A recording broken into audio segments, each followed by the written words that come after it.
So in this session, I'm going to discuss decision tree algorithm. अब decision tree algorithm क्या होता है machine learning में और कब यूज करना चाहिए डिसीजन ट्री एल्गोरिथम। चलिए इसको समझते हैं।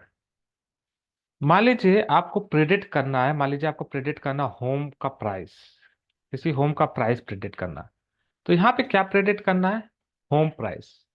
मान लीजिए आपको वेदर प्रेडिक्ट करना है, तो यहाँ पे वेदर की प्रेडिक्ट करना है। मान लीजिए आपको स्टॉक का प्राइस प्रेडिक्ट करना हो, इन सब प्रिडिक्शन में आप क्या प्रेडिक्ट कर रहे हो? एक न्यूमेरिकल वैल्यू प्रेडिक्ट कर रहे हो और कॉन्टिन्यूअस वैल्यू प्रेडिक्ट कर रहे हो। कैसी वैल्यू? कॉन्टिन्यूअस। जब आप कॉन्टिन्यूअस वैल्यू प्रेडिक्ट करते हैं तो वो प्रिडिक्शन आता है किस? लीनियर रिग्रेशन में। तो प्रिडिक्टिंग वैल्यू इज कॉन्टिन्यूअस। यहाँ पे जो वैल्यू हम लोग प्रिडिक्ट कर रहे हैं वो कैसी वैल्यू है?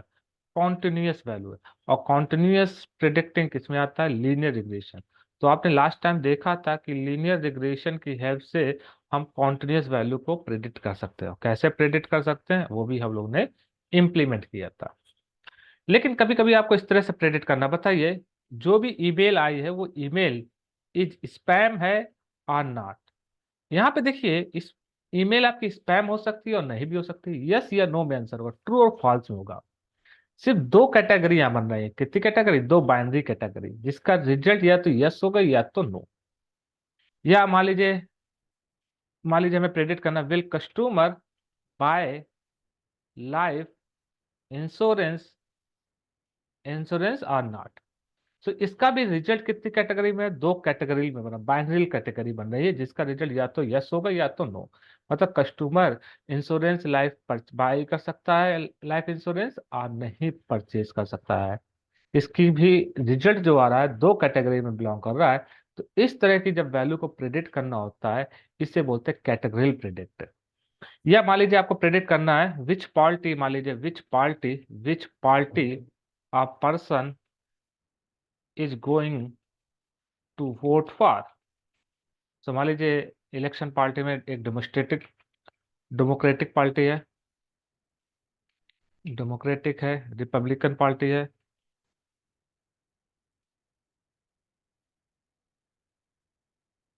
और मान लीजिए एक पार्टी है इंडिपेंडेंट पार्टी। देखिए यहाँ पे तीन कैटेगरी है। मतलब जो भी पार्टी होगी आउट ऑफ थ्री कैटेगरी में से कोई भी से एक से बिलोंग कर रही होगी। या तो डेमोक्रेटिक कैटेगरी में आ रहा होगा, या तो रिपब्लिकन कैटेगरी में आ रहा होगा, या तो फिर इंडिपेंडेंट कैटेगरी में आ रहा। इन तीन कैटेगरी में से किसी एक कैटेगरी को बिलोंग कर रहा होगा। तो इस टाइप की वैल्यू को जब प्रिडिक्ट करना होता है, प्रिडिक्टेड वैल्यू, यहाँ पे प्रिडिक्टेड वैल्यू कैसी है? कैटेगरियल है। यहाँ पे प्रिडिक्टेड वैल्यू कैसी है? कैटेगरियल से। तो जहां पे कैटेगरी बन जाती है वहां पे जो प्रिडिक्शन करना होता है क्लासिफिकेशन। यहाँ मतलब हमारे कितने क्लासिफिकेशन बन गए? देखिए तीन क्लासिफिकेशन बन रहे हैं इन केस ऑफ पार्टी। एक तो या तो डेमोक्रेटिक पार्टी हो सकती है, रिपब्लिकन पार्टी हो सकती है, या इंडिपेंडेंट पार्टी हो सकती है। तो linear regression is one of the technique, yes no, to predicting the continuous value. अगर आपको कॉन्टिन्यूअस वैल्यू प्रिडिक्ट करना है तो आप कौन सी ही रिग्रेशन यूज करते हैं? Linear regression. लेकिन जहां पे क्लासिफिकेशन टाइप की प्रॉब्लम हो, classification types, will customer buy life insurance, yes या नो, इसका रिजल्ट क्या है? यस या नो। ये किस टाइप का क्लासिफिकेशन है? Binary classification. मान लीजिए which party a person is going to vote for. यहाँ पे देखिए, यहाँ पे मल्टी क्लास क्लासिफिकेशन है। मल्टी क्लास क्लासिफिकेशन का मतलब यहाँ दो से ज्यादा कैटेगरी बन रही है। या देखिए दो कैटेगरी हो सकती है, दो से ज्यादा भी कैटेगरी बन। अगर दो कैटेगरी बन रही है तो उसे बोलते हैं बाइनरी क्लासिफिकेशन। अगर दो से ज्यादा कैटेगरी बन रहे हैं उसे बोलते हैं मल्टी क्लासिफिकेशन। सो क्लासिफिकेशन टाइप प्रॉब्लम हम लोग किससे सॉल्व कर सकते हैं? डिसीजन ट्री से। जब भी आपको क्लासिफिकेशन टाइप की प्रॉब्लम को प्रिडिक्ट करना हो, वहां पे हम लोग डिसीजन ट्री यूज कर सकते हैं। अब डिसीजन ट्री की हेल्प से कैसे प्रिडिक्ट करते हैं क्लासिफिकेशन टाइप प्रॉब्लम को, उसको समझते हैं। उसको समझने के लिए हमने एक सिनारियो लिया है। मान लीजिए एक कंपनी है और इस कंपनी ऑनलाइन, मान लीजिए let's customer data set of online mobile portal. एक ऑनलाइन मोबाइल पोर्टल है, उसका डेटा सेट हमने कलेक्ट किया हुआ है कि the data set contains details of all the customer who had previously visited the portal. ये डेटा सेट उन सारे कस्टमर की डिटेल कंटेन कर रहा है जो प्रीवियसली इस पोर्टल में विजिट कर चुके हैं। देखिए यहाँ पे डेटा सेट में हमने क्या लिया हुआ है, ये उसका एज ग्रुप लिया है, उसका जेंडर लिया है, उसका एम्प्लॉयमेंट स्टेटस लिया है, बजट लिया है, परचेस मोबाइल है। अब देखिए यहाँ पे हमें प्रिडिक्ट क्या करना है, यहाँ पे प्रिडिक्ट करना है परचेस मोबाइल। अगर कोई नया यूजर उस ऑनलाइन पोर्टल पे आता है, ऑनलाइन मोबाइल पोर्टल पे, तो हमें ये प्रिडिक्ट करके बताना है वो मोबाइल परचेस करेगा या नहीं करेगा। देखिए इस केस में देखिए परचेस मोबाइल या तो करेगा या तो नहीं करेगा। इसके कितने क्लासिफिकेशन बने, दो ही क्लासिफिकेशन, या तो यस या तो नो। इस टाइप क्लासिफिकेशन को बोलते हैं बाइनरी क्लासिफिकेशन। अब मोबाइल परचेज करेगा नहीं करेगा, इसको हमें जज करना based on which call attribute, इनके हेल्प से, age group, gender, employment status और बजट। इसको बोलते हैं हम लोग, क्या बोलते हैं, फीचर कॉलम बोल सकते हैं या तो फिर प्रिडिक्टर बोल सकते हैं। क्या ये आपका टारगेट है, परचेस मोबाइल आपका क्या टारगेट है जिसकी वैल्यू को प्रिडिक्ट करना है। यहाँ पे जो टारगेट है वहां टारगेट कॉलम जिसकी टारगेट एट्रीब्यूट, टारगेट वेरिएबल जिसकी वैल्यू को प्रिडिक्ट करना है, वो क्लासिफिकेशन टाइप में आ रहा है, कॉन्टिन्यूस वैल्यू में नहीं आ रहा। किस कैटेगरी में आ रहा है, क्लासिफिकेशन में। अब ये बाइनरी क्लासिफिकेशन में आ रहा है, या तो जिसकी वैल्यू टारगेट कॉलम की वैल्यू या तो यस हो सकती है या तो नो हो सकती है। चलिए तो हम लोग यहाँ पे डिसीजन ट्री की हेल्प यूज करना है। तो डिसीजन ट्री की हेल्प से हम लोग जब हम लोग प्रेडिक्ट करते हैं क्लासिफिकेशन प्रॉब्लम को, तो हम लोग क्या करते हैं, जो डेटा सेट होता है हमारा, जब उस डेटा सेट को हम लोग स्प्लिट करते हैं। देखिए we want to predict whether new customer would buy a mobile और not, given various other feature, since target value is discrete, yes no, target value क्या है, discrete, yes या no। जो भी टारगेट वैल्यू है, वो वैल्यू टारगेट जिसकी value को प्रिडिक्ट करना है, यहाँ पे टारगेट वैल्यू आपकी डिस्क्रीट है, कॉन्टिन्यूअस नहीं है। अगर कॉन्टिन्यूअस होता तो हम लीनियर रिग्रेशन लगा सकते हैं। यहाँ पे जिस टारगेट वैल्यू को प्रिडिक्ट करना है वो डिस्क्रीट है और इसकी वैल्यू दो है, यहाँ पे यस या no. So it is a classification problem. ये किस टाइप की प्रॉब्लम हो गई, क्लासिफिकेशन प्रॉब्लम हो गई। अब इस क्लासिफिकेशन प्रॉब्लम को हमें सॉल्व किसकी हेल्प से करना है, हमें इस क्लासिफिकेशन प्रॉब्लम को सॉल्व करना है किसकी हेल्प से, डिसीजन ट्री की हेल्प से। तो डिसीजन ट्री की हेल्प से हम लोग क्लासिफिकेशन प्रॉब्लम को कैसे सॉल्व करते हैं, जरा देखते हैं डिसीजन। तो डिसीजन ट्री की हेल्प से जब भी हम लोग क्लासिफिकेशन को सॉल्व प्रॉब्लम को सॉल्व करते हैं, तो हम लोग अपने डेटा सेट को स्प्लिट करते हैं based on each predictor attribute and observe the outcome. जो भी हमारे प्रिडिक्टर एट्रीब्यूट है, यहाँ पे डेटा सेट में प्रिडिक्टर एट्रीब्यूट कौन कौन से हैं, यहाँ पे हमारे डेटा सेट में प्रिडिक्टर एट्रीब्यूट है age group, gender, employment status और बजट। ये हमारे प्रिडिक्टर एट्रीब्यूट है। और ये हमारा परचेस मोबाइल आपका टारगेट एट्रीब्यूट है। टारगेट एट्रीब्यूट की वैल्यू कैसी, डिस्क्रीट है, मतलब ये कैसा है, क्लासिफिकेशन टाइप का है। तो अब हमें डिसीजन ट्री की हेल्प से टारगेट कॉलम की वैल्यू को प्रिडिक्ट करना है। तो डिसीजन ट्री एल्गोरिथम में हम लोग क्या करते हैं, जो भी प्रिडिक्टर एट्रीब्यूट होते हैं उनके बेसिस पे हम डेटा को स्प्लिट करते हैं प्रिडिक्टर एट्रीब्यूट की हेल्प से। तो हम लोग क्या करते हैं, let's split the data set based on each of the predictor attribute and then we observe the outcome. चलिए पहले हम लोग डेटा सेट को स्प्लिट करने जा रहे हैं किस प्रिडिक्टर एट्रीब्यूट की हेल्प से, बजट एट्रीब्यूट की हेल्प से। देखिए यहाँ पे बजट एक एट्रीब्यूट है, बजट एट्रीब्यूट है, और बजट एट्रीब्यूट की हेल्प से हम लोग क्या करने जा रहे हैं, अपने डेटा सेट को स्प्लिट करने जा रहे हैं और फिर आउटकम को डिसाइड करते हैं। यहाँ पे बजट की तीन टाइप की बजट वैल्यू है, लो, हाई एंड मीडियम। तो हमारा पूरा डेटा सेट तीन कैटेगरी में डिवाइड हो जाएगा। एक देखिए यहाँ पे बजट की तीन वैल्यू है, लो, मीडियम और हाई। एक ग्रुप बनेगा बजट इक्वल टू लो, ये सारे डेटा सेट किस ग्रुप में आ रहे हैं, जिनके बजट की वैल्यू क्या है, लो है। दूसरा बजट इक्वल टू मीडियम, ये सारा डेटा सेट उसमें आ रहा है जिनका बजट मीडियम है। ये तीसरा ग्रुप बना है जिसमें वो सारे डेटा सेट आ रहे हैं जिनके बजट की वैल्यू हाई है। देखिए यहाँ पे ऑब्जर्व कीजिए that the above split does not result any subset that contain instance whose class level value is either only yes या no। इसका मतलब क्या है, देखिए यहाँ पे हमने अपने डेटा सेट को स्प्लिट कर लिया कितने पार्ट में, यहाँ पे हमने डेटा सेट को स्प्लिट कर लिया तीन पार्ट में based on the budget predictor attribute. अब देखिए तीनों डेटा सेट में जाके देखिए परचेस मोबाइल की वैल्यू। देखिए परचेस मोबाइल में अगर हम लोग परचेस मोबाइल एट्रीब्यूट की वैल्यू को चेक करें, तो इस वाले डेटा सेट में भी देखिए कहीं पे यस आ रहा है, कहीं पे नो आ रहा है। दूसरे वाले डेटा सेट में भी देखे जहां पे बजट की वैल्यू मीडियम थी, उसमें भी देखे परचेस अंडरस्कोर मोबाइल एट्रीब्यूट की जो वैल्यू है वो कहीं पे यस है, कहीं पे नो है। इसी तरह तीसरे डेटा सेट में भी चेक करें, तो किसी भी एक डेटा सेट में किसी में भी परचेस मोबाइल की वैल्यू केवल यस या नो नहीं है। मतलब यहाँ पे जो क्लास लेवल है class mobile either is only yes या ओनली नो नहीं है। इसका मतलब अभी हम लोग जो प्रिडिक्ट करना है बजट के बेसिस पे वो एक्यूरेट प्रिडिक्ट नहीं कर पाएंगे। क्यों? क्योंकि हमारे किसी भी डेटा सेट में परचेस मोबाइल कॉलम की वैल्यू केवल यस या नो नहीं मिल रही है। यहाँ पे प्रिडिक्ट करने पे एक्यूरेसी हमें अभी नहीं मिलेगी।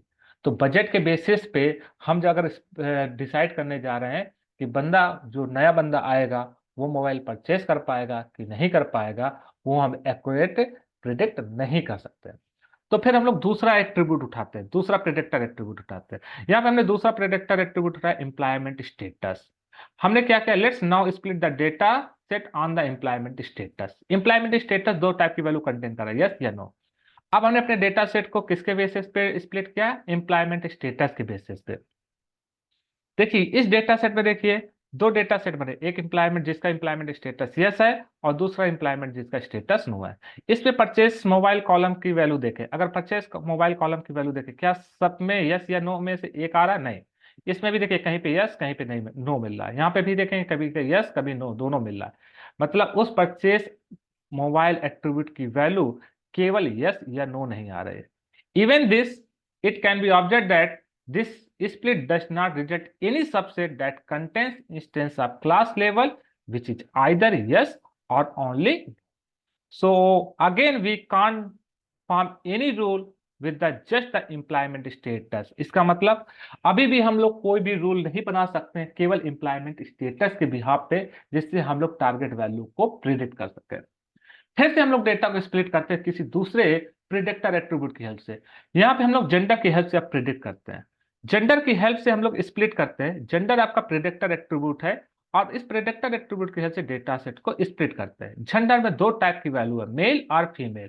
अब हमने डेटा सेट को मेल और फीमेल के बेसिस पे स्प्लिट किया। अगर आप देखें अपने डेटा सेट में, एक ये वो डेटा सेट है जिनके जेंडर की वैल्यू मेल है, एक वो डेटा सेट है जिसके जेंडर की वैल्यू फीमेल है। इसमें भी देखें परचेस मोबाइल में क्या सारे कॉलम की वैल्यू यस या नो है? यस या नो में से एक है? नहीं है। इसमें भी देखें नहीं है।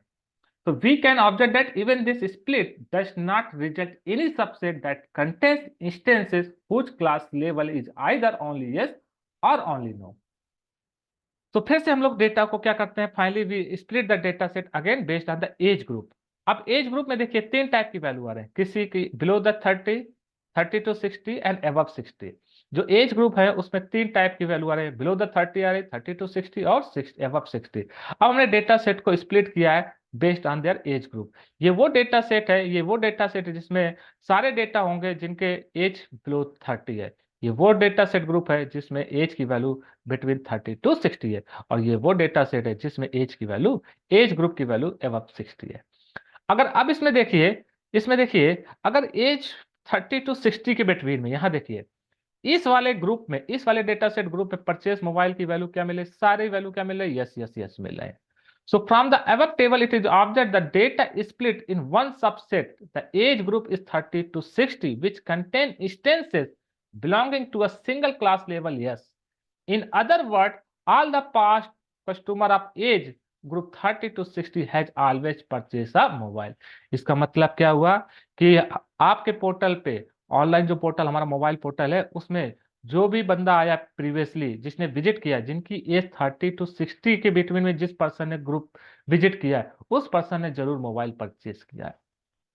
इसका मतलब 30 से 60 एज वाले बंदे जितने भी पोर्टल पे विजिट करते हैं वो जरूर मोबाइल परचेस कर रहे हैं। और यहाँ पे देखिए ये जो 60 के अबव हैं इनके ऊपर भी देखिए सब में डेटा हम अभी भी एक्यूरेट डिसाइड नहीं कर सकते हैं, क्योंकि कहीं पे यस मिल रहा है कहीं पे नो मिल रहा है। तो हम यहाँ पे क्या कर रहे हैं, डेटा को स्प्लिट करते जा रहे हैं और उनके आउटकम को देखते जा रहे हैं, और उसके बिहाफ पे हम लोग डिसाइड कर रहे हैं कि नया जो वैल्यू हम प्रिडिक्ट करना है वो प्रिडिक्ट होगा कि नहीं होगा। तो यहाँ पे देखिए हम लोग क्या कर रहे हैं, हमने अपने डेटा सेट को स्प्लिट किया है। पहले किसके बेसिस पे स्प्लिट किया है, एक ट्री बनाते जा रहे हैं, फिर उसके बाद डिसीजन ले रहा है। हमने एज ग्रुप के यहाँ पे स्प्लिट किया, जिनका एज ग्रुप 30 से लेस देन है, 30 to 60 है और अबव 60 है। अब जिनका 30 to 60 है देखिए वो तो मोबाइल परचेस कर ही रहे हैं। ये देखिए हमने तीन ग्रुप बने थे हमारे, एक तो बिलो 30, 30 to 60 और अबव 60। जिनका एज ग्रुप 30 to 60 वो सारे मोबाइल परचेस कर रहे हैं। लेकिन जिनकी एज बिलो द 30 है, देखिए जिनका एम्प्लॉयमेंट स्टेटस देखिए बिलो द 30 यस यस आ रहा है, वो भी क्या कर रहे हैं, मोबाइल परचेज कर रहे हैं। तो हमने क्या किया, इस डेटा सेट को इस तरह से स्प्लिट किया कि पहले हमने स्प्लिट किया एज ग्रुप के बेसिस पे। एज ग्रुप आपके 3 ग्रुप बने, 30, बिलो 30, 30 to 60, एबव 60। अब हमने क्या किया देखिए, अब एम्प्लॉयमेंट जिनकी एज बिलो द 30 उसको फर्दर फिर से स्प्लिट किया किसके बेसिस पे, एम्प्लॉयमेंट स्टेटस। जिनका एम्प्लॉयमेंट स्टेटस यस आ रहा है उन्होंने मोबाइल परचेज किया है, और जिनका एम्प्लॉयमेंट स्टेटस नो आ रहा उन्होंने मोबाइल परचेज नहीं किया। इसी तरह हमने एबव 60 वाले एज को भी ग्रुप किया बेस्ड ऑन जेंडर, मेल और फीमेल। जो मेल थे वो क्या कर रहे हैं, वो मोबाइल परचेज कर रहे हैं, जो फीमेल थे उन्होंने मोबाइल परचेज नहीं किया है। तो यहां पे देखिए हमने क्या किया, अपने डेटा सेट को स्प्लिट किया, ऐसा डिसीजन ट्री बनाया, और हम लोग अब डिसीजन ले सकते हैं किसने मोबाइल परचेज किया है कि नहीं किया। देखिए अगर जिनकी एज 30 to 60 है वो मोबाइल परचेज करें, जिनकी एज बिलो 30 है लेकिन उनका एम्प्लॉयमेंट स्टेटस यस है तो वो भी मोबाइल परचेज कर सकते हैं। जिनकी एज अब 60 है लेकिन अगर कोई मेल पर्सन होगा जो विजिट कर रहा है जिनकी एज ग्रेटर देन 60 है वो भी मोबाइल परचेज कर सकता है। तो यहां पे हमने पूरे डेटा सेट को क्या किया, स्प्लिट करते जा रहे हैं और एक डिसीजन ट्री बनाते जा रहे हैं। Once decision tree is created then we can decide and we can take the decision. इसे बोलते हैं डिसीजन ट्री एल्गोरिथम। तो देखिए एक और हम लोग प्रॉब्लम लेते हैं, एक और सिनारियो लेते हैं और डिसीजन ट्री का यूज करते हैं। देखिए जब आप डिसीजन ट्री यूज कर रहे हो तो डिसीजन ट्री में क्या है, क्लासिफिकेशन प्रॉब्लम हम लोग सॉल्व कर रहे हैं। क्लासिफिकेशन देखिए यहाँ पे कुछ ये डेटा पॉइंट्स है, कुछ एक ग्रुप को बिलोंग कर रहे हैं, कुछ डेटा पॉइंट्स किसी दूसरे ग्रुप को बिलोंग कर रहे हैं। देखिए आपके पास सिंपल सिनारियो होगा तो आप एक बेस्ट फिट लाइन ड्रा कर सकते हो और यहां से आप बता सकते हो कि भैया ये वाला ग्रुप, ये वाले डेटा पॉइंट्स इस ग्रुप को बिलोंग कर रहे हैं, ये वाला डेटा पॉइंट इस क्लासिफिकेशन को बिलोंग कर रहा है। लेकिन कभी कभी प्रॉब्लम हमारे पास कॉम्प्लेक्स होती है। प्रॉब्लम इस तरह से कॉम्प्लेक्स है देखिए, तो यहां पे लाइन ड्रा करना सिंपल नहीं है कि हम सिंपली नॉर्मली एक बेस्ट फिट लाइन ड्रा कर लें और हम बता सकें कि कौन सा ग्रुप किस क्लासिफिकेशन को बिलोंग कर रहा है। तो इसके लिए हम लोग क्या करेंगे, हम डेटा को फर्दर फर्दर स्प्लिट करते जाएंगे।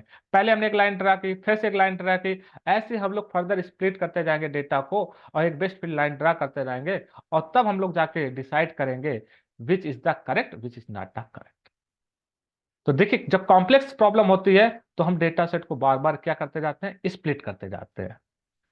चलिए हम लोग एक एग्जाम्पल लेते हैं, यहाँ पे हमारे पास है, यहाँ पे कंपनी जॉब डिग्री है। देखिए यहाँ पे हमें डिसाइड करके बताना है किसी बंदे की सैलरी 100K से ज्यादा हो सकती है कि नहीं। देखिए क्लासिफिकेशन टाइप प्रॉब्लम है, यहाँ पे हमें किस कॉलम की वैल्यू को प्रेडिक्ट करनी है, किस एट्रीब्यूट को प्रेडिक्ट करना है, सैलरी मोर देन 100K। अगर सैलरी मोर देन 100K है तो या तो रिजल्ट उसका 0 होगा या तो 1। 0 का मतलब जिसकी सैलरी 100K से ज्यादा नहीं है, जिसकी सैलरी 100K से ज्यादा है उसकी वैल्यू 1 होगी। तो यहाँ पे जो टारगेट कॉलम है उसमें किस टाइप की वैल्यू है, डिस्क्रीट टाइप की वैल्यू आ रही है। डिस्क्रीट टाइप की वैल्यू प्रॉब्लम को सॉल्व करने के लिए हम लोग क्या यूज कर रहे हैं, क्लासिफिकेशन एल्गोरिथम। यहाँ पे क्लासिफिकेशन टाइप की प्रॉब्लम है, क्लासिफिकेशन में हम लोग डिसीजन ट्री यूज करने जा रहे हैं to decide whether particular member have more than salary 100K और नॉट। देखिए सैलरी मोर देन 100K है कि नहीं इसको डिसाइड करना, उसकी कंपनी, वो किस कंपनी में काम करता है, उसका क्या जॉब है और उसकी क्या डिग्री है। तो पहले हमने क्या किया देखिए, यहां पे हमने पहले, यहां पे ये आपके प्रिडिक्टर एट्रीब्यूट है, कौन कौन से, कंपनी, जॉब और डिग्री। अब हमने क्या किया, पहले हमने डेटा सेट को स्प्लिट किया किसके बेसिस पे, कंपनी के बेसिस पे स्प्लिट कर लिया। देखिए 3 टाइप की कंपनी, गूगल, फेसबुक और एबीसी फार्मा। जब हमने गूगल कंपनी के बेसिस पे स्प्लिट किया डेटा सेट में, तो देखिए फेसबुक में जितने बंदे फेसबुक में काम कर रहे हैं उनकी सबकी सैलरी मोर देन 100K है। इसका मतलब अगर बंदा फेसबुक में होगा चाहे उसका डेजिग्नेशन कुछ भी हो, वो उसकी सैलरी क्या होगी, 100K से ज्यादा ही होगी। लेकिन अगर गूगल में जाके देखा, गूगल में ऐसा नहीं है। देखिए गूगल में यहाँ देखिए कुछ रेड वाले हैं, रेड वाले मतलब क्या है, जिनकी देखिए डेस्टिनेशन क्या है, जिनकी एजुकेशन क्या है, बैचलर है, मास्टर है, या डेस्टिनेशन भी देखिए, जिनकी डेस्टिनेशन बिजनेस मैनेजर बैचलर है, बिजनेस मैनेजर मास्टर उनकी तो है लेकिन अदर की नहीं। इसी तरह एबीसी फार्मा में भी, इसका मतलब फेसबुक है में जो काम कर रहे हैं उनकी तो सैलरी मोर देन 100K है, इट इज नॉट मैटर उनकी क्या डिग्री है, क्या डेजिग्नेशन है। लेकिन अदर कंपनी में भी हमें उस तरह से आउटकम नहीं मिल रहा है, क्योंकि अदर कंपनी में ये क्या कर रहा है, वेरी कर रहा है। मतलब उसकी सैलरी मोर देन 100K किस पे भी, अदर पे फैक्टर पे भी डिपेंड कर रही है, उसकी डेजिग्नेशन क्या है, उसकी डिग्री क्या है। तो अगर हम कंपनी के बेसिस पे स्प्लिट करेंगे तो एग्जैक्टली तो नहीं मिल रहा है, तो हम लोग क्या करते हैं, अब गूगल कंपनी में देखते हैं किसके बेसिस में। अब हमने गूगल कंपनी, फेसबुक में तो सैलरी मोर देन 100K है, लेकिन गूगल में देखिए जो बिजनेस मैनेजर है, हमने गूगल कंपनी के डेटा सेट को फिर से स्प्लिट किया based on their designation. Business manager है, जो बिजनेस मैनेजर उनकी तो सैलरी है, उनकी सैलरी क्या है, मोर देन 100K है। लेकिन जो कंप्यूटर प्रोग्रामर है उनकी सैलरी मोर देन 100K नहीं है। इसी तरह देखिए सेल्स एग्जीक्यूटिव है, उनकी भी सैलरी मोर देन 100। देखिए सेल्स एग्जीक्यूटिव है, उनकी मोर देन 100K नहीं होगी, यहाँ तो नो है देखिए। लेकिन कंप्यूटर जो प्रोग्रामर है उसमें कभी यस मिल रहा है या कभी नो मिल रहा है। इसका मतलब ये किस पे डिपेंड कर रहा है, ये किसी दूसरे पे भी डिपेंड कर रहा है, दूसरे फैक्टर पे भी, मतलब उसकी एजुकेशन पे भी डिपेंड कर रहा है। देखिए कंपनी जब फेसबुक थी, it is not matter yes no, उसका डेस्टिनेशन क्या है, उसकी डिग्री क्या है, उसकी सैलरी 100K से ज्यादा थी हर एक बंदे की जो फेसबुक में काम करता होगा। लेकिन जो गूगल में काम करता होगा उसकी सैलरी मोर देन 100K नहीं थी। तो गूगल वाले को हमने डेटा सेट को फिर से स्प्लिट किया, किसके बेसिस पे, उसके डेस्टिनेशन जॉब के बेसिस पे। यहाँ पे 3 टाइप की जॉब है, बिजनेस मैनेजर, कंप्यूटर प्रोग्रामर और सेल्स एग्जीक्यूटिव। जितने बिजनेस मैनेजर उनकी सैलरी मोर देन 100K है, जितने सेल्स एग्जीक्यूटिव उनकी सैलरी मोर देन 100 नहीं है। यहाँ पे देखिए यस और नो मिल रहा है, तो ये डेटा सेट तो ठीक है। लेकिन जो कंप्यूटर प्रोग्रामर है उनमें से कुछ की है मोर देन 100K और कुछ की नहीं है। इसका मतलब इस कंप्यूटर प्रोग्रामर को फिर से स्प्लिट करना पड़ेगा, किसके बेसिस पे, उसकी एजुकेशन के बेसिस पे। तो देखिए अब कंप्यूटर प्रोग्रामर को फिर से हमने स्प्लिट किया, किसके बेसिस पे, एजुकेशन के बेसिस पे। जिनकी एजुकेशन, जिनकी डिग्री बैचलर है उनकी मोर देन 100K नहीं है, लेकिन जिनकी डिग्री मास्टर है उनकी मोर देन 100 है। तो इस तरह से हम लोग डेटा सेट को देखिए स्प्लिट करते जाते हैं और एक डिसीजन ट्री बनाते जाते हैं। और यहाँ पे इस डिसीजन ट्री की हेल्प से अब हम लोग डिसाइड कर सकते हैं और डिसीजन ले सकते हैं। अगर कोई बंदा जो आया यहाँ पे देखिए, अगर कोई नया बंदा आता है और उसका चेक किया हमने कि अगर उसकी, वो किस कंपनी में काम करता है, फेसबुक कंपनी में, तो उसकी सैलरी मोर देन 100K होगी, हमने तुरंत बता दिया। लेकिन अगर कोई बंदा किस में, गूगल में है, तो गूगल में है, अब उसको चेक करें किस रोल पे है वो, उसकी जॉब रोल क्या है। अगर वो मैनेजर है तो हम बता दें उसकी सैलरी 100K। अगर मैनेजर नहीं, मान लीजिए कंप्यूटर प्रोग्रामर है, तब उसकी डिग्री चेक करेंगे, भाई उसकी डिग्री क्या है, उस बैचलर है कि मास्टर। अगर मास्टर डिग्री है तो उसकी सैलरी मोर देन 100K होगी। अब इस तरह से हम लोग प्रिडिक्ट कर सकते हैं कि कोई भी नया बंदा आएगा उसकी सैलरी मोर देन 100K होगी कि नहीं होगी। तो यहाँ पे हमने डिसीजन ट्री यूज किया है। चलिए अब हम इसको इंप्लीमेंट करते हैं, अपनी जुपिटर नोटबुक पे जाते हैं और इसको इंप्लीमेंट करते हैं। चलिए इसको इंप्लीमेंट करने के लिए हम अपने डेटा सेट को ओपन कर लेते हैं। हमारे पास एक डेटा सेट है, यहाँ पे देखिए एक हमने डेटा सेट लिया है। तो हमने एक फोल्डर क्रिएट किया है यहाँ पे मशीन लर्निंग। यहाँ पे हमारा एक डेटा सेट है सैलरीज नाम का, ये देखिए। इस डेटा सेट में ये देखिए हमारे पास क्या है, company, job, degree and salary more than 100K। ये 3, हमें किस कॉलम की वैल्यू को, किस एट्रीब्यूट को प्रेडिक्ट करना है, हमें प्रेडिक्ट करना है salary more than 100K attribute को। ये आपका टारगेट एट्रीब्यूट बन जाएगा। बाकी आपके क्या प्रेडिक्टर एट्रीब्यूट है जिसकी हेल्प से हमें प्रेडिक्ट करना है। चलिए पहले इस डेटा सेट को हम लोग रीड करते हैं। ये जो फाइल है वो हमारी फाइल कहाँ पे अवेलेबल है, ये हमारी फाइल अवेलेबल है कहाँ पे, ई ड्राइव के अंदर। हमने एक फोल्डर बनाया मशीन लर्निंग के अंदर। चलिए अपने जुपिटर नोटबुक में जाइए। अब जुपिटर नोटबुक में हमें यह पता करना इस समय हम करंट वर्किंग डायरेक्टरी हमारी क्या है। देखिए तो हम लोग करंट वर्किंग डायरेक्टरी आपको पता करना है, तो आप एक मॉड्यूल इंपोर्ट कीजिए ओएस। ओएस पे मेथड कॉल कीजिए get CWD। CWD means current working directory. ये आपको करंट वर्किंग डायरेक्टरी दे देगा। तो देखिए इस समय हमारी करंट वर्किंग डायरेक्टरी हमने चेंज की थी। चलिए फिर से एक नई फाइल क्रिएट कर लेते हैं पाइथन की। एक नई जुपिटर नोटबुक ओपन कर लेते हैं और वहां से चेक करते हैं। चलिए नई नोटबुक हमने क्रिएट की। अब इंपोर्ट कर लेते हैं, import import OS, import OS और OS dot get CWD। CWD get CWD ये क्या देता है, ये देता है करंट वर्किंग डायरेक्टरी। आपकी करंट वर्किंग डायरेक्टरी क्या है, देखिए अभी हमने जुपिटर नोटबुक कहाँ से लॉन्च किया, यहाँ से सी के अंदर यूजर नाम का फोल्डर आशुतोष, फिर उसके अंदर app data, local programs, Python, Python 302 312 and script. From script हम अपनी पाइथन ये जुपिटर नोटबुक लॉन्च की है, करंट वर्किंग डायरेक्टरी। अगर आपके इस फोल्डर के अंदर वो CSV फाइल अवेलेबल है जिसको रीड करना है तो आप तो रीड कर सकते हो डायरेक्टली। लेकिन आपकी CSV फाइल किसी अदर लोकेशन पे अवेलेबल है तो उसको कैसे रीड करेंगे, तो उसको रीड करने के लिए हम अपनी डायरेक्टरी की लोकेशन क्या करेंगे, चेंज करेंगे। तो उसके लिए हमारे पास मेथड होता है, यहाँ पे देखिए os.ch directory, ch means change directory, यहाँ से हमने डायरेक्टरी चेंज कर दी। चेंज डायरेक्टरी की, अब हमारी डायरेक्टरी क्या है, ई ड्राइव के अंदर टीओसी, टीओसी के अंदर मशीन लर्निंग नाम का फोल्डर है। ये देखिए, ये हमारी करंट डायरेक्टरी क्या हो गई, ई ड्राइव, टीओसी और मशीन लर्निंग, ये आपकी करंट वर्किंग डायरेक्टरी हो गई। ये आपकी क्या हो गई, करंट वर्किंग डायरेक्टरी। अब इस डायरेक्टरी से हमें क्या करना है, फाइल को रीड करना है, तो हम लोग pandas लाइब्रेरी को इंपोर्ट करेंगे। चलिए pandas लाइब्रेरी को इंपोर्ट करते हैं, और pandas लाइब्रेरी की हेल्प से हम लोग क्या करते हैं, रीड करते हैं। चलिए pd.read.csv, अब इसको रीड करने के बाद चलो चेक करते हैं, ये हमारा डेटा सेट आ गया है। हमारा ये क्या आ गया, डेटा सेट आ गया। अब इस डेटा सेट से हमें क्या करना है, इस डेटा सेट से हमें प्रिडिक्ट करना है, इस डेटा सेट में किस एट्रीब्यूट की वैल्यू, सैलरी मोर देन 100 की। देखिए, जिसको प्रिडिक्ट करना है, अब हमें दो चीजें होंगी डेटा सेट में, प्रिडिक्टर और टारगेट। तो हमें टारगेट डेटा सेट निकालना होगा, टारगेट एट्रीब्यूट की वैल्यू हमें फाइंड आउट करनी होगी, किससे, अपने डेटा सेट से, कि हमारा टारगेट क्या है। चलिए, तो पहले हम लोग टारगेट एट्रीब्यूट निकाल लेते हैं, टारगेट एट्रीब्यूट की वैल्यू। तो टारगेट एट्रीब्यूट की वैल्यू हमें अपने डेटा सेट से निकालना है। टारगेट एट्रीब्यूट का नाम क्या है, सैलरी मोर देन 100 के। चलिए यहां से आते हैं, डीएफ और स्क्वायर ब्रैकेट हमने लिखा, और उस कॉलम का नाम पास कर दिया जिस कॉलम की वैल्यू चाहिए। तो इसको एक वेरिएबल में स्टोर कर लेते हैं, और इसका नाम ही दे देते हैं टारगेट। ये हमारा टारगेट एट्रीब्यूट है। अब इसको अगर आप देखना चाहो तो इसको देख सकते हैं, इसको हम लोग प्रिंट करा के देखते हैं, टारगेट में क्या है। ये देखिए, टारगेट में क्या है वैल्यू, 0 1, यस नो, या तो सैलरी मोर देन 100 के हो सकती है, या तो सैलरी मोर देन 100 के नहीं हो सकती। ये वो डेटा सेट मिल गया जिसमें टारगेट एट्रीब्यूट की वैल्यू स्टोर है। अगर डीएफ में देखें, डीएफ में भी तो पूरा पूरा डेटा सेट है ना। अब हमें क्या चाहिए, कौन से डेटा सेट चाहिए, हमें वो सारे प्रिडिक्टर एट्रीब्यूट चाहिए। अब प्रिडिक्टर एट्रीब्यूट देखिए, इस डेटा सेट में तो पूरा प्रिडिक्टर प्लस टारगेट।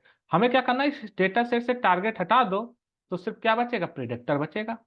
तो किसी भी डेटा फ्रेम से हमें किसी कॉलम की वैल्यू को ड्रॉप करना हो तो कैसे ड्रॉप करेंगे, तो हम क्या करते हैं, इस डेटा सेट में से कौन सा कॉलम ड्रॉप कर देते हैं, सैलरी मोर देन 100 के। सैलरी मोर देन 100 के हमको क्या कर देते हैं, ड्रॉप कर देते हैं। चलिए हम लोग इससे ड्रॉप कर देते हैं। तो कैसे ड्रॉप करेंगे, डीएफ डॉट, उस पे कौन सा मैथड कॉल करते हैं, ड्रॉप मैथड। ड्रॉप मैथड हमने कॉल किया, किस कॉलम की वैल्यू को ड्रॉप करना, उस कॉलम की वैल्यू का नाम दे देते हैं। और यहाँ पे हमने क्या, कॉलम लेवल पे ऑपरेशन परफॉर्म करना है कि रो लेवल पे, कॉलम लेवल पे। तो हम लोग कौन सा एट्रीब्यूट यहाँ पे देते हैं, एक्सिस। एक्सिस में बताते हैं कि जो ऑपरेशन होने चाहिए वो कॉलम लेवल पे होने चाहिए। तो कॉलम्स हमने यहाँ पे एक्सिस में क्या दे दिया, कॉलम्स दे दिया। ऑपरेशन जो होने चाहिए कॉलम लेवल पे होने चाहिए। ये क्या करता है, नया डेटा फ्रेम रिटर्न करता है ना, bye removing the salary more than 100 के कॉलम एट्रीब्यूट वैल्यू। तो हम इसको बोल लेते हैं इनपुट। ये हमारा क्या बन गया, इनपुट्स हो गया, इसमें सारे इनपुट आ गए। चलिए अब हम इसको देखते हैं, इसको रन करते हैं। अब देखिए, जो हमारा डेटा फ्रेम था डीएफ, क्या डीएफ चेंज होगा, डीएफ नहीं चेंज होगा, है ना। ओरिजिनल डेटा फ्रेम नहीं चेंज होगा। ये क्या कर रहा है, ड्रॉप मेथड क्या करता है कि आपके डेटा फ्रेम में से, डेटा सेट में से कौन वाला कॉलम ड्रॉप करना, हमें ये वाला ड्रॉप करके एक नया डेटा सेट रिटर्न करेगा। तो अब हमारे इनपुट डेटा सेट में क्या हो गया, वो सारे प्रिडिक्टर एट्रीब्यूट की वैल्यू होंगे। ये देखिए सारे प्रिडिक्टर एट्रीब्यूट। तो प्रिडिक्टर एट्रीब्यूट का डेटा सेट कौन कंटेन कर रहा है, इनपुट, और टारगेट का कौन कंटेन कर रहा है, टारगेट वेरिएबल। तो हमारे प्रिडिक्टर और टारगेट दोनों हमको मिल गए, प्रिडिक्टर मिल गए और टारगेट। देखिए, प्रिडिक्टर और टारगेट हमको मिल गए। अब यहाँ पे जो देखिए, पहले हम लोग इनपुट वाले को देखते हैं, जो हमारे प्रिडिक्टर है। प्रिडिक्टर वाले में देखिए, यहाँ पे प्रिडिक्टर वाले के बारे में हम लोग देखते हैं। जो प्रिडिक्टर हमारा है, प्रिडिक्टर क्या है जरा देखते हैं, इनपुट्स। जो हमारा प्रिडिक्टर इनपुट्स, इनपुट्स रन करते हैं। ये देखिए, इसमें तीन कॉलम एट्रीब्यूट है, कंपनी, जॉब और डिग्री। देखिए, कंपनी, जॉब, डिग्री तीन एट्रीब्यूट है। ये कैसी वैल्यू कंटेन कर रहा है, करेक्टर वैल्यू कंटेन कर रहा है। देखिए, जो डिसीजन ट्री एल्गोरिथम होती है, वो जो मशीन जो होती है, वो हमारे किस पे वर्क करता है, न्यूमेरिकल डेटा पे वर्क करता है, न्यूमेरिक वैल्यू पे। ये गूगल, सेल्स एग्जीक्यूटिव, बैचलर को नहीं समझेगा। तो हमें क्या करना होगा, अपने करेक्टर डेटा को, टेक्स्ट डेटा को इनकोड करना होगा। किसमें इनकोड करेंगे, न्यूमेरिक वैल्यू में। हम अपने टेक्स्ट डेटा को इनकोड करना होगा न्यूमेरिक वैल्यू में। कोई भी न्यूमेरिक वैल्यू दे सकते हैं, जैसे हमने मान लीजिए गूगल को दे दिया 1, और एबीसी फार्मा को 2 दे दिया, और फेसबुक को 3 दे दिया। तो 1 का मतलब गूगल, 2 का मतलब एबीसी फार्मा और 3 का मतलब मान लीजिए फेसबुक। तो अपने टेक्स्ट डेटा को हमें इनकोड करना होगा न्यूमेरिकल्स वैल्यू में। तो हम लोग कैसे इनकोड करेंगे? इसके लिए हम लोग लेवल इनकोडर यूज करेंगे। तो मशीन देखिए, एसक्यूएल लाइब्रेरी में एसक्यूएल से हम लोग क्या इंपोर्ट करेंगे? एसक्यूएल से हम लोग लेवल इनकोडर इंपोर्ट करेंगे। तो इंपोर्ट करते हैं SQL dot pre processing import label encoder, label encoder, level encoder. हमने किसको इंपोर्ट किया? Level encoder. अब देखिए, जरा देखिए, आपके जो टारगेट एट्रीब्यूट है उसमें तो न्यूमेरिकल वैल्यू है, लेकिन जो प्रेडिक्टर है, कितने प्रेडिक्टर हैं? 3 प्रेडिक्टर है, 3 प्रेडिक्टर एट्रीब्यूट है, कंपनी, जॉब और डिग्री। और तीनों में कैसी वैल्यू है? टेक्स्ट डेटा है। तो तीनों को कन्वर्ट करना पड़ेगा। कितने लेवल इनकोडर चाहिए होंगे? 3 लेवल इनकोडर चाहिए होंगे। एक लेवल इनकोडर जो कंपनी की वैल्यू को इनकोड करेगा, दूसरा लेवल इनकोडर जो जॉब एट्रीब्यूट को इनकोड करेगा, तीसरा लेवल इनकोडर जो डिग्री एट्रीब्यूट को इनकोड करेगा। तो 3 लेवल इनकोडर हमें चाहिए होंगे। तो चलिए हम लोग 3 लेवल इनकोडर ऑब्जेक्ट क्रिएट कर लेते हैं। तो देखिए, लेवल इनकोडर क्या है? और क्लास है जो कि अवेलेबल है SQL dot pre processing module में। तो चलिए हम लोग 3 लेवल इनकोडर क्रिएट कर लेते हैं। तो 3 लेवल इनकोडर क्रिएट करते हैं। लेवल इनकोडर हमने ऑब्जेक्ट क्रिएट किया, level encoder, level encoder, 3 level encoder create कर लेते हैं। फिर 3 लेवल इनकोडर ऑब्जेक्ट हमने क्रिएट किया। कितने लेवल इनकोडर? 3 level encoder. अब देखिए, पहला वाला इन लेवल इनकोडर मान लो किसकी वैल्यू को इनकोड करना? कंपनी। तो इस लेवल इनकोडर ऑब्जेक्ट को एक वेरिएबल में स्टोर करा दिया और एक मीनिंगफुल नाम भी दे दिया। एली मतलब लेवल इनकोडर अंडरस्कोर कंपनी, मतलब ये लेवल इनकोडर हम किसके लिए यूज करेंगे? कंपनी के लिए यूज करेंगे। उसी तरह जॉब के लिए भी हमने बनाया एक लेवल इनकोडर ऑब्जेक्ट। तो L E underscore job, L E underscore job, ये लेवल इनकोडर हम लोग किसके यूज करेंगे? जॉब के लिए यूज करेंगे। अब एक और लेवल इनकोडर बनाया डिग्री। तो L E underscore degree, L E underscore degree, L E underscore degree. ये देखिए, 3 लेवल इनकोडर हमने क्या कर लिए? यहाँ पे क्रिएट कर लिए। देखिए, हर एट्रीब्यूट की वैल्यू को इनकोड करने के लिए अलग अलग इनकोडर क्रिएट कर लिया। पहला वाला इनकोडर कंपनी वाले की वैल्यू को इनकोड करेगा, दूसरा वाला इनकोडर जॉब एट्रीब्यूट को, और तीसरा वाला इनकोडर डिग्री एट्रीब्यूट को। चलिए हम लोग इनकोड करते हैं। कैसे इनकोड करते हैं? पहले कंपनी वाली एट्रीब्यूट। तो एली अंडरस्कोर कंपनी, हम लोग इसको कॉपी कर लेते हैं। L E underscore company, L E underscore company dot, यहाँ पे देखिए कौन सा मेथड होता है? फिट अंडरस्कोर ट्रांसफॉर्म मेथड होता है। फिट अंडरस्कोर ट्रांसफॉर्म मेथड क्या करेगा? लास्ट टाइम हमने बताया था, फिट अंडरस्कोर ट्रांसफॉर्म मेथड क्या करता है? अकॉर्डिंग टू द मॉडल, ये सुनो, ये क्या करता है? डेटा सेट को ट्रांसफॉर्म करता है और फिट करता है डेटा को किसमें? मॉडल में। तो यहाँ पे हम लोग कौन सा मेथड यूज करेंगे? Fit underscore transform method, fit underscore transform.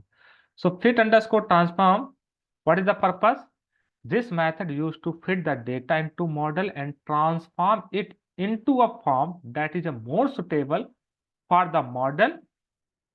देखिए, वो ये जो मेथड है फिट अंडरस्कोर ट्रांसफॉर्म, ये डेटा को फिट करेगा मॉडल में, fit the data into model, और ट्रांसफॉर्म करेगा into a form that is a more suitable for a model।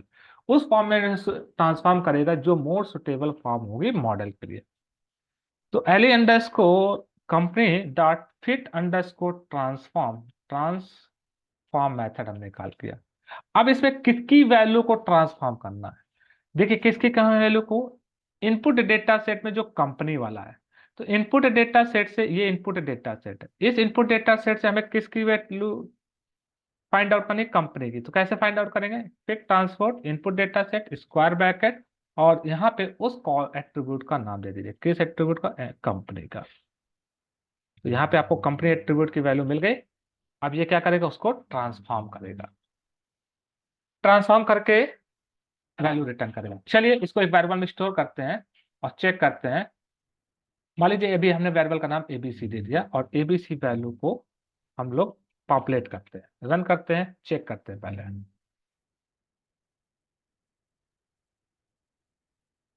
यहाँ पे एरर है, एसक्यूएल लाइब्रेरी को इंपोर्ट करते हैं, देखते हैं इसमें क्या एरर है। ओके, यहाँ पे क्या होना चाहिए, फ्रॉम, यस नो। मैंने दोनों जगह इंपोर्ट लिख दिया है, फ्रॉम। अब रन करते हैं, चेक करते हैं, और एबीसी का में डेटा जो आया उसको चेक करते हैं।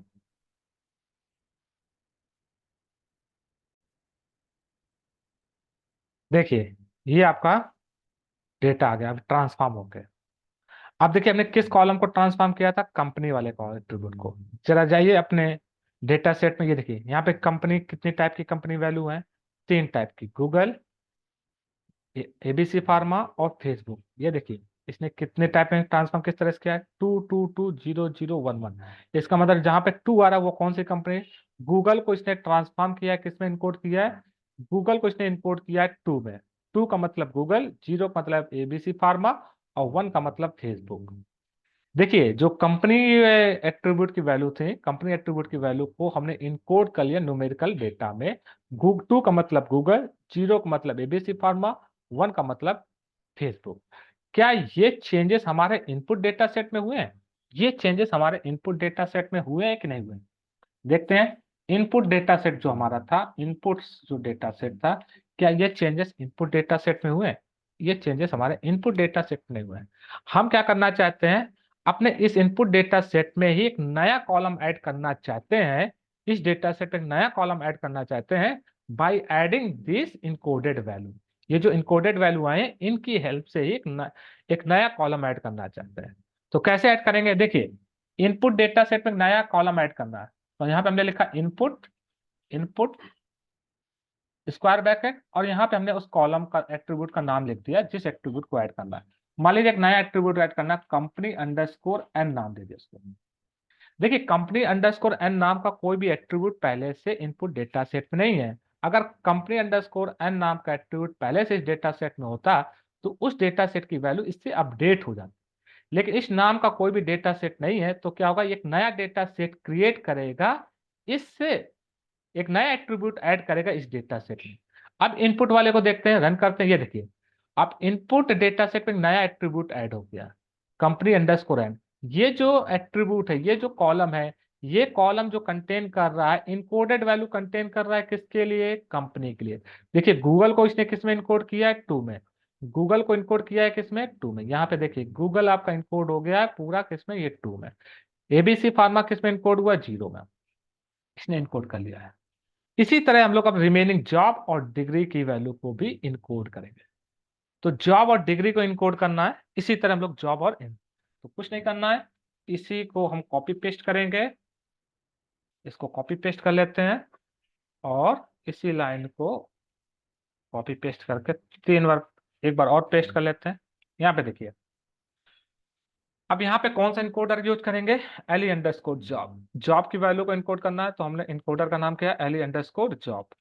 तो एली अंडरस्कोर कंपनी की जगह हम लोग इनकोडर यूज करेंगे एली अंडरस्कोर जॉब। और यहाँ पे फिर ट्रांसफॉर्म मेथड, और किसकी वैल्यू को ट्रांसफॉर्म करना है, जॉब, इनपुट जॉब।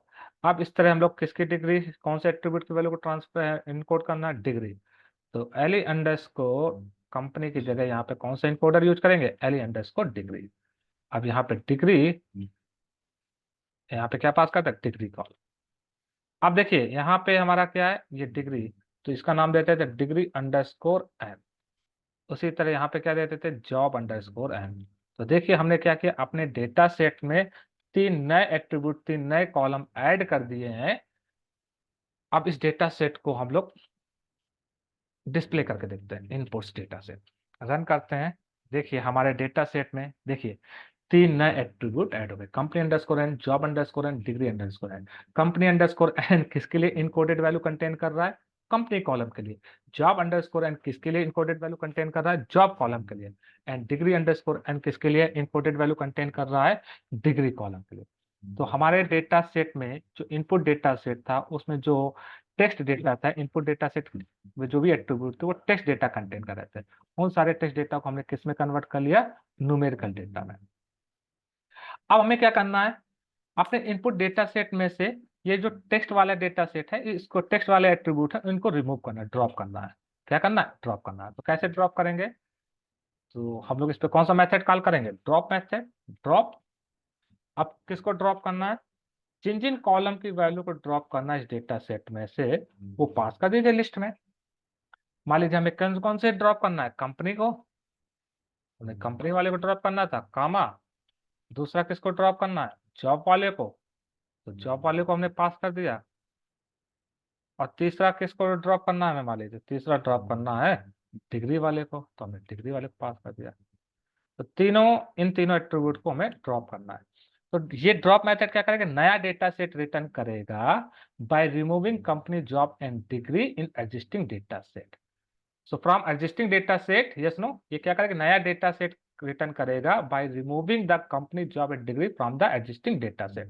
तो इसको एक वेरिएबल में स्टोर करा लेते हैं, इसका नाम देते हैं इनपुट्स अंडरस्कोर एन। एक नया डेटा सेट इसमें आ रहा है। चलिए इस नए डेटा सेट की वैल्यू को हम लोग पॉपुलेट करके देखते हैं। सो इनपुट अंडरस्कोर एन की वैल्यू को पॉपुलेट करके चेक करते हैं। तो इनपुट्स अंडरस्कोर एन रन करते हैं, इसको रन करते हैं और चेक करते हैं अपने डेटा सेट को। देखिए यहाँ पे एरर आ रही है, कहाँ पे एरर आ रही है, इस एरर को चेक करते हैं। तो देखिए यहाँ पे एरर क्या आ रही है, यहाँ पे एरर आ रही है। हमें ये बताना होगा कि ये जो ऑपरेशन आप परफॉर्म कर रहे हो, ये ड्रॉप कर रहे हो, कॉलम लेवल पे परफॉर्म करना एक्शन या रो लेवल पे। तो कॉलम लेवल पे, तो यहाँ पे हम लोग क्या यूज करेंगे, एक एट्रीब्यूट यूज करेंगे एक्सिस।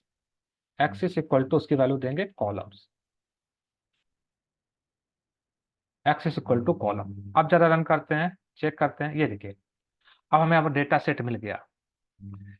देखिए इस डेटा सेट से हमें क्या मिला, अब इस डेटा सेट में क्या है, जो कंपनी जॉब और नेम कॉलम के एट्रीब्यूट उनको रिमूव करके अब वो डेटा सेट हमें मिल गया जिनमें न्यूमेरिकल डेटा है केवल। देखिए हम अपने डेटा सेट में जो एट्रीब्यूट थे टेक्स्ट डेटा, उनको इनकोड कर लिया न्यूमेरिकल वैल्यू। जैसे यहाँ पे देखिए 220 है, इसका मतलब क्या हुआ, 220 मतलब देखिए 220 का मतलब हुआ, 2 का मतलब गूगल, क्योंकि 2 को कंपनी में गूगल को किसने इनकोड किया, 2 से। जॉब में सेल्स एग्जीक्यूटिव को उसने किसने इनकोड किया है, 2 से। एंड बैचलर डिग्री को उसने इनकोड किया 0 से। इसका मतलब 220 का मतलब उसकी कंपनी है जॉब, कंपनी है सॉरी गूगल, जॉब है सेल्स एग्जीक्यूटिव, डिग्री है बैचलर। बताइए उसकी सैलरी मोर देन 100K होगी कि नहीं होगी। अब हमें यह प्रिडिक्ट करना है। अभी प्रिडिक्ट करना के डिटेल्स से डिसीजन, तो हमें क्या करना होगा, डिसीजन ट्री मॉडल एल्गोरिथम यहाँ पे अप्लाई करनी है। अब डिसीजन ट्री एल्गोरिथम कैसे अप्लाई होती है, कैसे वर्क करती है, उसको हम लोग डिस्कस कर चुके हैं। आपको क्या करना है, यहां से इंपोर्ट करना है sklearn से, import sklearn sklearn sorry from sklearn से, फ्रॉम sklearn आपको क्या इंपोर्ट करना है, इंपोर्ट करना है ट्री। क्या इंपोर्ट करना है, ट्री। अब इस ट्री मॉड्यूल में एक डिसीजन ट्री क्लासीफायर ऑब्जेक्ट होता है। चलिए उसका क्लास का ऑब्जेक्ट क्रिएट करते हैं, इसको भी हम लोग कमेंट कर देते हैं। जैसे डिसीजन ट्री ऑब्जेक्ट क्रिएट करते हैं, सो मॉडल क्रिएट करते हैं, तो मॉडल इक्वल टू ट्री। अब मॉडल हमें क्रिएट करना है किस एल्गोरिथम का अप्लाई करके, यहाँ पे मॉडल क्रिएट करना है किस एल्गोरिथम को, डिसीजन ट्री।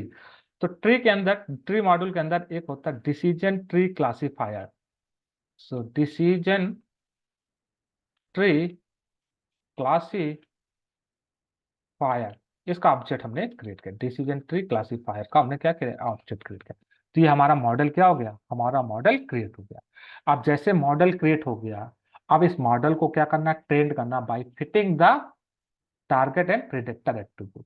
तो इस मॉडल को ट्रेंड करते हैं, चलिए ट्रेंड करते हैं, train the model, train the model, model को ट्रेंड करते हैं by fitting by fitting the data into model, yes no, into model.